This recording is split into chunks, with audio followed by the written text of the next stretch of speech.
Actually, when I crossed the line, I was crushed. I was really tired. I, for sure, I crank great race, but everything is always improvable. And I knew I'd done a little mistake on the first lap, pushing too hard. So I was very, very tired at the end. But nevertheless, I knew the performance overall was going to be good. I didn't know whether it was going to be good enough to win a medal at that point. And so I waited, and I knew how much time it would take for my opponents to take the medal away or to leave it in the place in my hands. And when I saw that after 1 minute nobody had arrived, I knew Norbert Mosandl was not going to be the one. And in fact, he was second, 26, 27 seconds behind me. And then when the others arrived, it was by far too late for them. So it was great emotion, very, very happy. But in a way, you know, this moment brings also a little bit of sadness, because this was the horizon towards I set my life for the past 2 years. And had it not been as exciting, as great every day of training, I wouldn't have got here. What I've learned in life is that the results you get are a simple consequence of the effort you put into it. And in sport, as it is in motorsports, it's the same in cycling. You know, if you are totally dedicated, it's simply because you wish to be totally dedicated, because you have fun working on your bicycle, because you have fun adding something to what you have done the previous day in the training sessions. And I guess I knew before the race I'd done everything it was in my power to show up to the best condition possible. And mechanically speaking, also I tuned my bicycle in an amazing way. So I was very confident, but I cannot tell you that I was anxious. I was simply curious to see how my best would set in relationship to the other best. And well, the good news is that it was enough to win the gold. Was it a bit more special that it was Brands Hatch, it was here? Because you've been on the podium here before, but not at the top of the podium. No doubt, no doubt. You know, when you feel it's going to happen, for some reason, you just believe it's going to happen. And I felt that way from a long time. And when they announced that our venue was going to be organized around here, I just said to myself, I can't believe it. It's great, and it's just right, you know, it's just right. It's another sign of telling me that things are gonna go right, are gonna go my way. And on top of everything, the course was absolutely beautiful. I mean, they organized a course that was very technical, very tough for us, but very enjoyable from every one of us. And I heard the comment of all my mates, my opponents, and they all said basically unanimously the same thing. Great course. So for me it was certainly even more special since I've been here with a race car, and ironically I've never been able to you know, to climb to the highest step of the podium, because I finished second, I finished third, but I never won a race. I had to come back with an handcycle to get the job done. You strike me as a man that never gives up.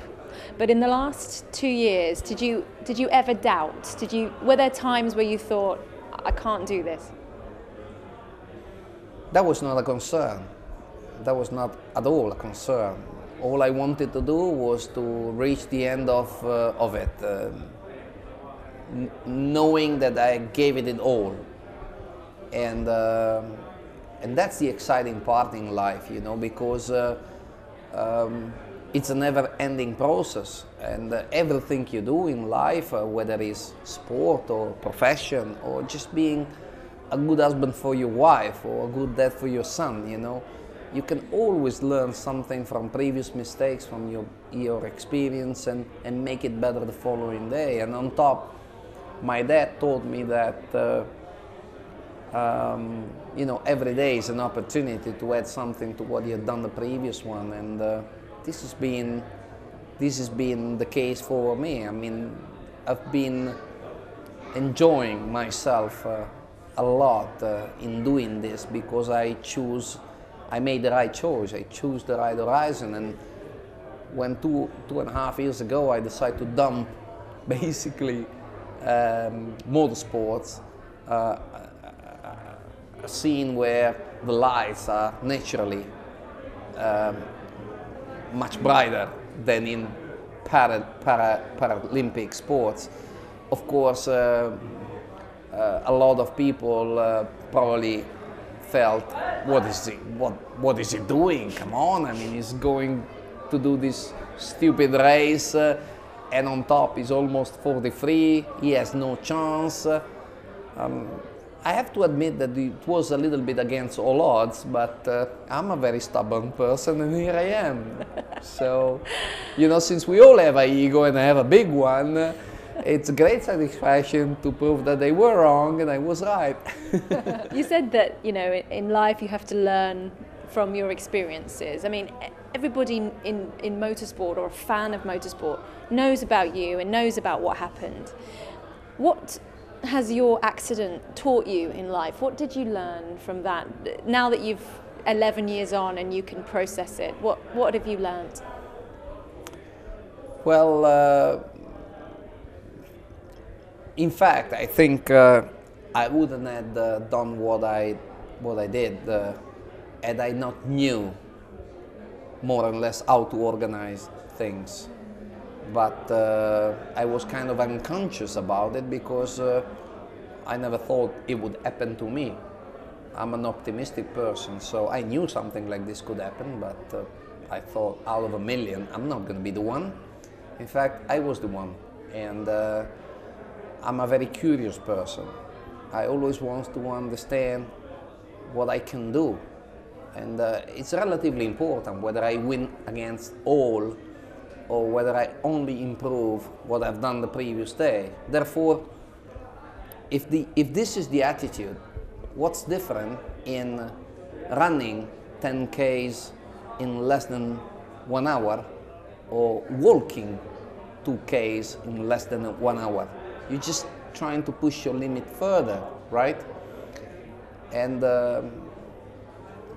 I knew that was going to be the case from me from then on.